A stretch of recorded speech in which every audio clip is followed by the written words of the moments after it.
Okay, hi, this is Ellie Fishman, and I'm live from New York. There's the Freedom Tower right behind me. I'm sitting here um, and it's my time to talk. So it's great to be here on YouTube Live. This week we have a really interesting topic, I think, to talk about. It's going to be called opportunistic CT screening. Now, you could say, what is that term? I think it's a great term. And I'll tell you up front, there's a really good article about this, which you should read. Give this stuff in more detail by Perry Pickard from University of Wisconsin. The article is in Radiology. It was review and commentary, state of the art, published a few months ago.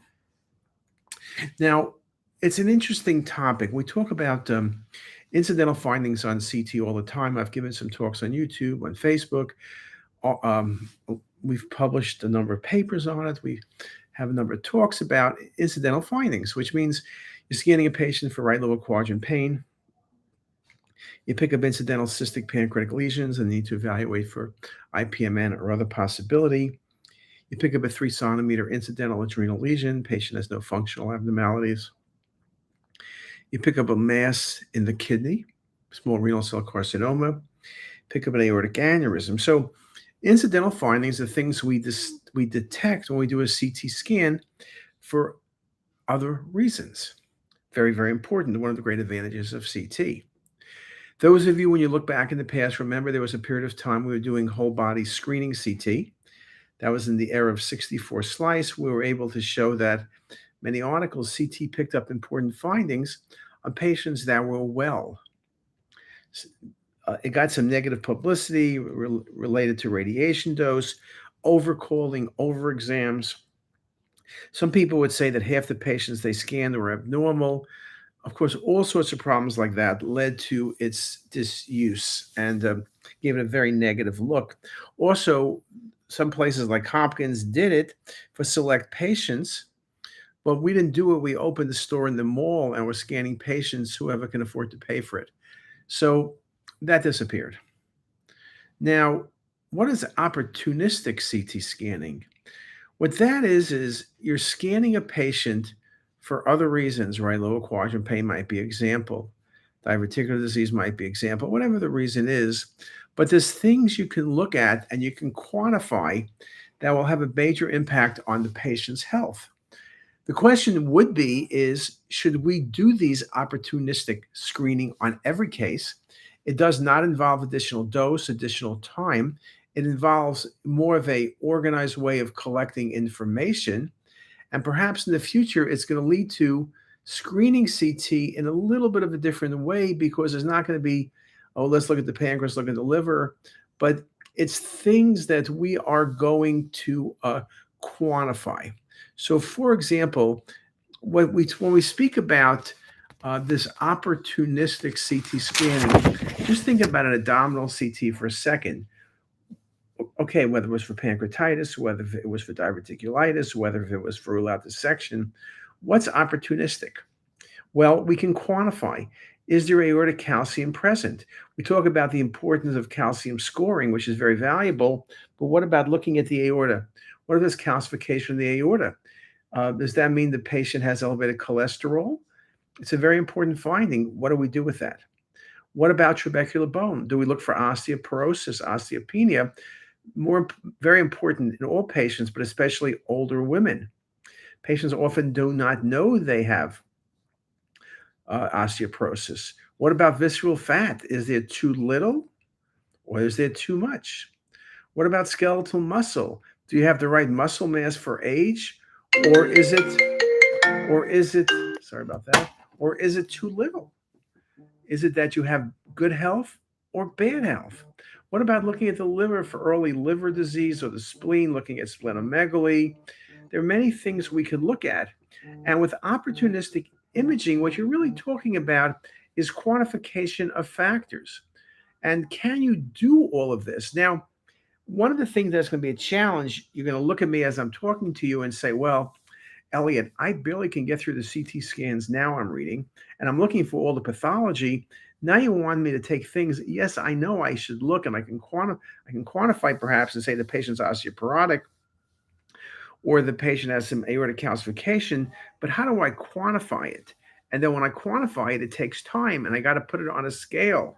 To say patient has calcification that's increased for age, you need to know what normal for age is. It's like calcium scoring, right? The calcium score is 10 and you're white. It's different than if you're black. It's different if you're male and it's different if you're female. It's different if you're 30, 50, 70, or 90 years of age. In order for CT opportunistic screening to work, it needs to be automated. And that's where AI is coming in because now more and more you realize that AI can do all sorts of things, collect data and quantify. It could say whether you have the right muscle mass, assuming you have normal standards. It can say and quantify calcium score. It could speak about osteopenia. When I talk about AI, in fact, there's a company, I think it's Zebra Technologies, that develop an app which just simply quantifies and detects osteoporosis on the CT scan and measures and quantifies it. And they actually got a code from the AMA. It's one of two apps. One is cardiac and the other one is the spine that has a real building code, which means people do feel that it's the real thing. So that's, I think, going to be a very big thing. We can measure muscle mass. People have shown articles looking at muscle mass as a way of predicting perhaps problems like underlying pancreatic malignancies. If you have bad muscle mass, maybe you're not exercising, maybe you have bad nutrition, maybe there's underlying malignancy going on. We talk about bone markers, we talk about muscle markers, we talk about fat, things we look at and are there at every CT scan, but it's not a matter of just looking at them, but now grading them. We talk about cardiovascular markers, calcium scoring, the presence and quantification of calcium and its location. We talk about looking at the liver and perhaps other organs, including looking at the amount of fat in the pancreas. This idea about bone, looking at both the femur, looking at the spine as a way of measuring osteoporosis, and again, at the same time, quantifying muscle mass. Articles written by some of the folks at Brigham and Women's, some of the folks at Dana-Farber talk about looking at the muscle mass as a way of the earliest predicting of patients with potential pancreatic cancer. Again, we need to be able to look. We have the information already. And I think that article by Perry is really great in the sense of saying, hey, we're not like talking about scanning a patient extra. Someday it may happen. If you could get tremendous amounts of information on patient management with a low dose CT, you may be doing it. But here we're saying already the patient has a CT scan. Now we're saying, let's quantify it. Now, being practical, what's the problems? One, you need normal parameters.